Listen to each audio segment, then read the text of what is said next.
নমস্কাৰ স্বাগতম জনাইছো আমাৰ ইউটিউব চেনেল শ্ৰীমন্ত মোটিভেটৰলৈ কালি মেট্ৰিকৰ ৰিজাল্ট দিলে আৰু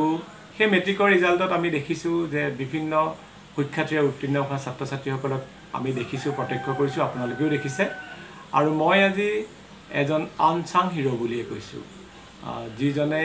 খুব কষ্টৰ ফলত মেট্ৰিকত প্ৰথম বিভাগত উত্তীৰ্ণ হ'বলৈ সক্ষম হৈছে কিন্তু প্ৰথম বিভাগত বহুতে উত্তীৰ্ণ হৈছে কিন্তু এওঁৰ কিয় মই সাক্ষাৎকাৰটো ললো সেই বিষয়ে আপোনালোকে নিশ্চয় অৱগত হ'ব মই প্ৰথমতে পৰিচয় কৰাই দিছো এওঁৰ নাম হৈছে ভৰত লেখাৰু তোমাক স্বাগতম জনাইছো আমাৰ ইউটিউব চেনেললৈ আৰু মাতটো ডাঙৰকৈ ক'ব লাগিব খালি অলপ দেই তুমি এবাৰ মেট্ৰিকত কিমান পাৰ্চেণ্টেজ লৈ উত্তীৰ্ণ হ'লা মই এবাৰ মেট্ৰিকত 64.33% 64.33 আটাইতকৈ বেছি কিহত পালা আটাইতকৈ বেছি মই ছ'চিয়েল সায়েন্সত পাইছোঁ কিমান পালা 87 আৰু বাকিবিলাক সাবজেক্টত কেনেকুৱা নম্বৰ আহিলে ইংলিছত কিমান পালা ইংলিছত পাইছোঁ 72 আৰু টোটেল তোমাৰ 64.33 হ'ল তাৰমানে তুমি ফাৰ্ষ্ট ডিভিজন পালা তুমি আশা কৰা মতে ফলাফলটো পালা নে তাতকৈ অলপ বেছি আশা কৰিছিলা মই প্ৰথম বিভাগত উত্তীৰ্ণ হৈ আৰু তিনিটা বিভাগত লেটাৰ পাম বুলি ভাবিছিলোঁ কিন্তু পাব নোৱাৰিলা এনেই কি বিষয়ত পাম বুলি ভাবিছিলা মই হিন্দী ইংলিছ আৰু ছ'চিয়েল সায়েন্সত পাম সেই তিনিটাত পাম বুলি ভাবিছিলা এওঁ তিনিটা ছাবজেক্টত পাম বুলি ভাবিছিলে কিন্তু পাম বুলি ভাবিছিলে যদিও তেওঁ নাপালে এইটো মই দুৰ্ভাগ্য বুলিয়ে কৈছোঁ বাৰু এতিয়া তুমি মোক এটা কথা কোৱা মই কিয় এওঁক পৰিচয় কৰাই দিছোঁ সেইটো আপোনালোকে নিশ্চয় জানিছে যে এতিয়া হাজাৰ হাজাৰ ছাত্ৰ ছাত্ৰীয়ে প্ৰথম বিভাগত পাইছে গতিকে আজিৰ তাৰিখত বহুতৰ কাৰণে হয়তো 64%, 65, 70% বহুত বেছি পাৰ্চেণ্টেজ নহয় কিন্তু এওঁক পৰিচয় দিয়াৰ কাৰণটো হৈছে কি আপোনালোকে দেখিছে যে এওঁ এযোৰ গাগলছ পিন্ধি আছে এওঁ গাগলযোৰ পিন্ধাৰ অন্তৰালত এটা ঘটনা আছে এওঁ ইতিমধ্যে এটা চকুৰ দৃষ্টিশক্তি সম্পূৰ্ণৰূপে হেৰুৱাই পেলাইছে চিকিৎসকে কোৱা মতে এওঁৰ যদি এটা অপাৰেশ্যন কৰা হয় তেতিয়াহ'লে হয়তো তোমাৰ দৃষ্টিশক্তিটো ঘূৰি আহিব আপোনালোকৰ নিশ্চয় মনত আছে যে আজি কিছুদিনৰ পূৰ্বে যিসকল আমাৰ অনুশীলন গ্ৰুপটোত আছে আপোনালোকে দেখিছিলে যে মই এজন ছাত্ৰক কেইটামান টকা দি আমি সহায় কৰিছিলোঁ তেওঁৰ চকু চিকিৎসাৰ কাৰণে সেই ছাত্ৰজনে আছিল এওঁ এতিয়া তুমি মোক প্ৰথম কোৱা যে তোমাৰ যিটো চকুৰে এটা নেদেখা হ'লে সোঁ চকু নে বাওঁ চকুটো এতিয়া একেবাৰে নেদেখা নেকি এওঁ বাওঁ চকুটোৰে একেবাৰে নেদেখে এইটো কিমান দিনৰ আগত হৈছিলে এই ঘটনাটো এইটো বেছি দিন নাই হোৱা কেইমাহমানৰ আগত হৈছিল কেনেকৈ ঘটনাটো ঘটিছিলে মই মানে আমাৰ সেইখিনিত মানে লকডাউন চলি আছিলে আৰু লকডাউন চলি থাকোঁতে যিহেতু আমাৰ অনলাইন পৰীক্ষা হ'ব বুলি কৈছিলে তেতিয়া মানে বিশেষকৈ আমাৰ আৰ্থিক পৰিস্থিতি ইমান ভাল নাছিলে আৰু সেইকাৰণে মানে আমাৰ এটা মানে মোবাইল কিনি দিব পৰাকৈ আমাৰ মানে পৰিস্থিতি ইমান হ'ব হোৱা নাছিলে সেইকাৰণে আমাৰ এজন লগৰে ক'লে যে মোৰ ওচৰতে এনেকৈ বেয়া মোবাইল এটা আছে তই যদি আনিব পাৰ আনিব পাৰিবি এনেকৈ ক'লে তাৰপিছতে মই সেইদিনাখন বুধবাৰ আছিলে মাও ঘৰত নাছিলে আৰু সেইকাৰণে মই মোবাইলটো আনিবলৈ বুলি গধূলি সময়ত চাইকেলখন উলিয়াই পিনি তেওঁলোকৰ ঘৰলৈ যাবলৈ লৈছিলোঁ আৰু বাটতে দেখিলোঁ যে চাইকেলৰ পাম্পটো নাইকিয়া হ'ল আৰু তেনেকুৱাতে মই বোলো চাইকেলৰ পাম্পটো দিওঁ বুলি ঘৰলৈ আহি পিনি এই পলিমুখতে চাইকেলৰ পাম্পটো মানে দুচাত দিছিলোঁ তেনেকুৱাতে দুচাত দি পিনি আৰু 3 নম্বৰ চাত দিবলৈ লওঁতে মানে পাম্পটো সেইডাল মাৰিডাল এখা আহি পিনি এনেকুৱা হ'ল চাইনিজ পাম্পটো আছিল এওঁ মানে এটা চাইনিজ পাম্প তুমি পম কৰি আছা একচুৱেলি পাম্প হয় আমাৰ অসমীয়া মানুহৰ মুখত পমেই হৈ গ'ল আৰু একো নাই আমি আগতে এল পি স্কুলত পঢ়ি থাকোঁতে যে পাম্প শব্দটো আছিলে সেইটো কাটি পেলাই ভুল হৈছে বুলি পম কৰি দিওঁ গতিকে পমেই চলি গৈছে বাৰু যি কি নহওক এটা চাইনিজ পাম্প এওঁ মানে পাম্প দিছিলে পাম্প দিওঁতে চাইনিজ পাম্পটো আপোনালোকে দেখিছেনে 100 টকা নে 90 টকা কিবা এটা লয় যে প্লাষ্টিকৰ ওপৰটো প্লাষ্টিকৰ পাম্পটোৰ এনেকৈ হেঁচা মাৰি দিওঁতে এই মুঠি এটা ভাগি থাকিলে হেণ্ডেলডাল ভাগি থাকি তাৰ যিডাল লোহাৰ আছিলে সেই লোহাৰডাল গৈ তেওঁৰ চকুত মাৰি দিলেগৈ বাওঁ চকুটোত মাৰি দিলে বাওঁ চকু মিনছ এইটো চকুত তেওঁ মাৰি দিলে আৰু মাৰি দিয়াৰ পিছত তুমি এতিয়া একো মানে নেদেখা তেতিয়াৰ পৰা তেওঁ এই চকুটোৰে একো নেদেখে আচ্ছা তাৰপিছত তোমাৰ কি হৈছিলে তেতিয়া খুব ব্লিডিং হৈছিলে চাগে তাৰপিছত অকণমান তেজ ওলাইছিলে তাৰপিছতে মানে ভিতৰৰ আমাৰ যিটো মানে চকুৰ ভিতৰত যিটো পানী সোমাই থাকে পানীটো মানে আমাৰ দেউতাই নাজানে ধৰি লওক ন সেইকাৰণে মানে তাৰ মানে পাপাই পানী মাৰি দিলে লগালগ তেতিয়া মানে ভিতৰৰ জেলটো গোটেইটো ওলাই গুচি আহিলে আচ্ছা তাৰপিছতে মোৰ মানে মই মানে ক'ব নোৱাৰা নিচিনা হোৱা নাই আৰু মানে অকণমান মানে দুৰ্বল হৈ গ'ল তাৰপিছতে মই শুই পৰিলোঁ লগালগ তাৰপিছতে গধূলি সময়ত মোক হস্পিটেল লৈ গ'ল আৰু তাৰপিছতে এনেকৈ অত্যন্ত খুব বিষ হৈছিলে আচ্ছা তাৰপিছত তাত অপাৰেশ্যন হ'ল নেকি তোমাৰ এটা তাৰপিছতে লগালগ আমি নেত্ৰজ্যোতিৰে গ'লোঁ নেত্ৰজ্যোতি গৈ পিনি ঘৰলৈকে বোলে কাইলৈৰ ভিতৰত অপাৰেশ্যন কৰিব লাগিব নহ'লে আমি মানে তোমাৰ চকুটো মানে আমি হেৰি কৰিব নোৱাৰিম বুলি ক'লে তাৰপিছতে মানে আমি পিছদিনাখনেই লগালগ আকৌ এটা অপাৰেশ্যন হ'ল তেতিয়া তাত চিলাই কৰিলে 9টা চিলাই কৰিলে তাৰপিছতে তেনেকৈ আকৌ 9টা চিলাই তিনিটাকৈ 3বাৰ খুলিছে আচ্ছা এওঁৰ এতিয়া বাওঁ চকুতে সম্পূৰ্ণ নেদেখে মোৰ আজি এটা কথা মনত পৰিছে মোৰ দুখো লাগে কথাটো মনত পৰিলে সাধাৰণতে যেতিয়া ল'ৰা ছোৱালীবিলাকে স্কুল ক্ষতি কৰে এওঁ মোৰে ষ্টুডেণ্ট দেই আমাৰ সাফল্যিং উচ্চ মাধ্যমিক বিদ্যালয়ৰ ছাত্ৰ হয় মোৰ বুলি ক'লে ভুল হ'ব আমাৰ ষ্টুডেণ্ট এওঁক মানে আমি কওঁ মানে প্ৰায় যে স্কুল ক্ষতি কৰিব নোৱাৰিবা কিয় ক্ষতি কৰা এওঁ আপোনালোকে এনেই দেখিছে যে এওঁ অভিনয় কৰে বুলি গম পাইছে এওঁ নাৰী চৰিত্ৰত অভিনয় কৰে কিমানটা চৰিত্ৰত অভিনয় কৰিলে মই ক'ম বাৰু প্ৰথমতে সুধিলোঁ এতিয়ালৈকে কিমানবাৰমান ভাওনা গালা 20-25 বাৰমান গাইছে এতিয়া তুমিতো ক্লাছ 10 মানে 10ৰ বছৰটোতো গাইছে যেতিয়া এওঁ ক্লাছ 10ত পঢ়ি আছিলে মানে ক্লাছ 9-10 এই দুবছৰতে এওঁ অভিনয় কৰিবলৈ আৰম্ভ কৰিছে এওঁক এদিন মই ক'লোঁ যে ক্লাছ 10ত পঢ়ি থাকোঁতে কিয় স্কুল ক্ষতি কৰিছা মানে আৰু মই 10ৰ ষ্টুডেণ্টখিনিক বাৰম্বাৰ এটা কথা কওঁ যে 10ম শ্ৰেণীত পঢ়ি থকা দিনকেইটাত তোমালোকে বিহু বেছিকৈ নাগাবা মানে গোটেই বহাগ মাহটো বিহু নাগাবলৈ কওঁ আৰু কওঁ যে ভাওনা বচন বেছি নল'বা কিন্তু এওঁলোকে তাৰ মাজতো মানে ভাওনা বচন কেতিয়াবা ল'বলৈ যায় এদিন ক্ষতি কৰিলে মই সুধিলোঁ কিয় ক্ষতি কৰিলা এওঁ তেতিয়া যিটো ৰিপ্লাই দিলে মই মুখ হৈ গ'লোঁ তেওঁক আৰু মই একো ওলোটাই কথা ক'ব নোৱাৰিলোঁ এওঁ ক'লে যে ছাৰ মোৰ বাওঁ চকুটো এইটো মই একেবাৰে নেদেখোঁ এই চকুটো মোৰ মানে অপাৰেশ্যন কৰিব লাগে যে দেউতাহঁতে কিমান টকা পইচা গোটাব নে মই মানে ভাওনা কৰিলে মই টকা 500-1000 পাওঁ গতিকে সেই পইচাটো মই গোটাবৰ কাৰণে অভিনয় কৰিবলৈ গৈছিলোঁ গতিকে চাওক এজন 10ম শ্ৰেণীৰ ছাত্ৰ তেওঁ এটা চকুৰ একেবাৰে দৃষ্টিশক্তি হেৰুৱাই পেলাইছে আৰু সেই দৃষ্টিশক্তি ঘূৰাই পাবৰ কাৰণে নিজৰ পঢ়া ক্ষতি কৰি হ'লেও তেওঁ অভিনয় কৰিবলৈ গৈছে যাতে তাৰ পৰা অহা 500-1000 টকাৰে গোটাই তেওঁ চকুটো অপাৰেশ্যন কৰিব পাৰে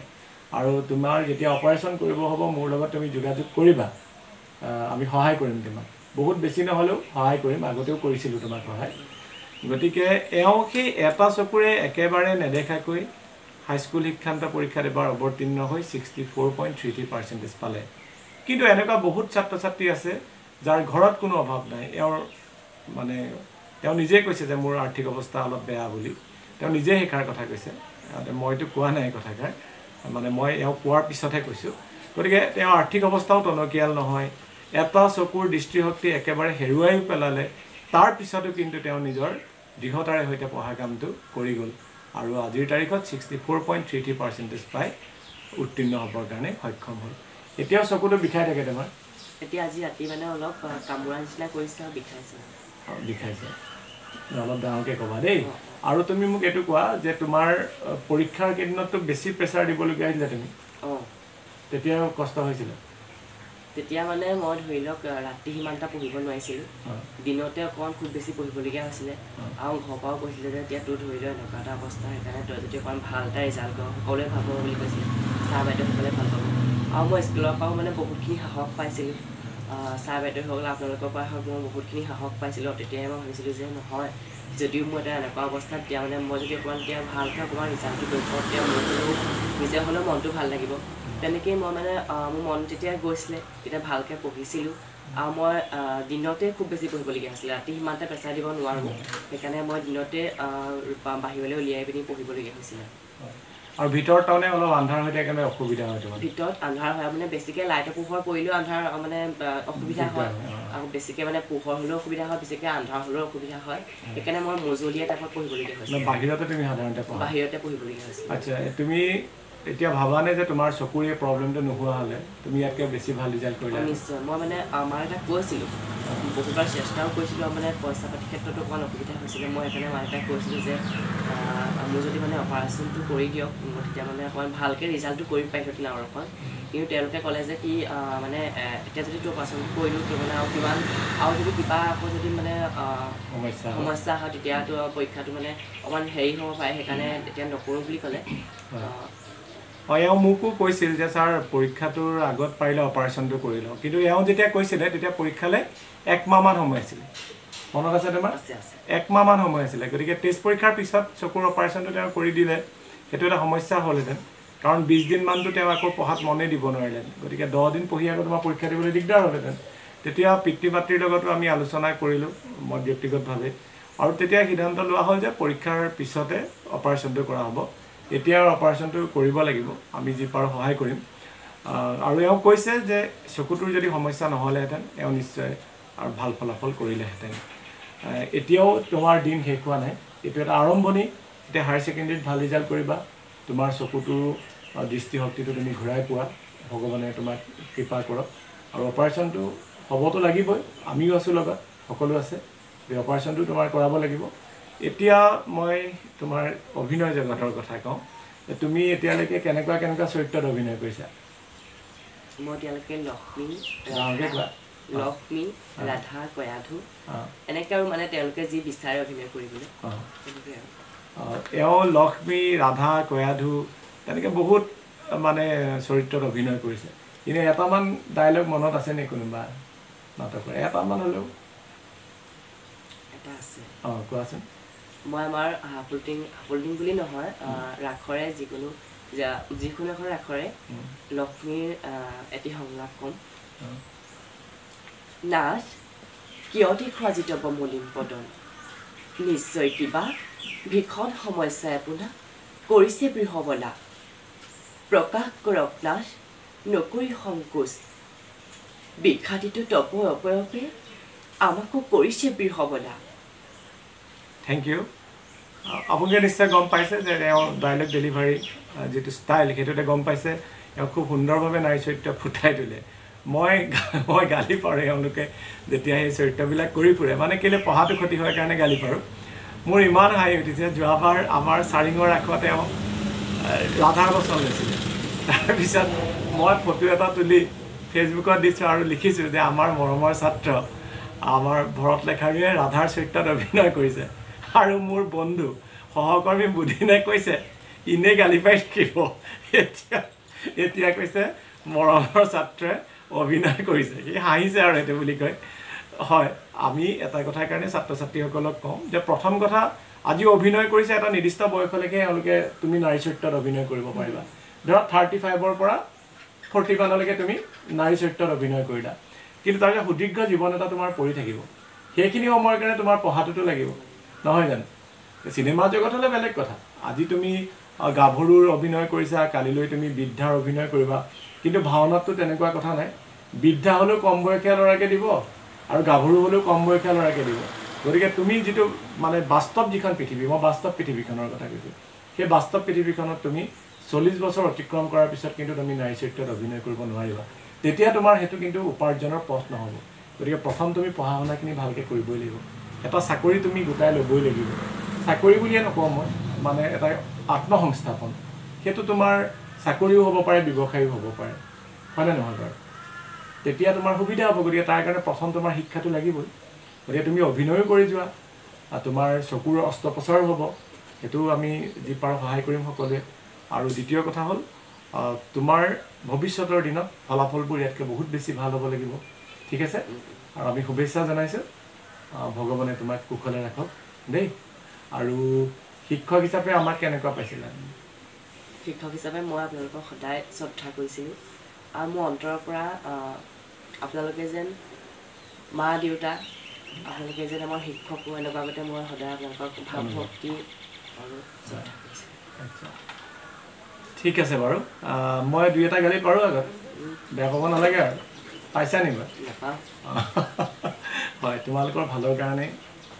দুই এষাৰ কথা কওঁ কেতিয়াবা ঠিক আছে যি কি নহওক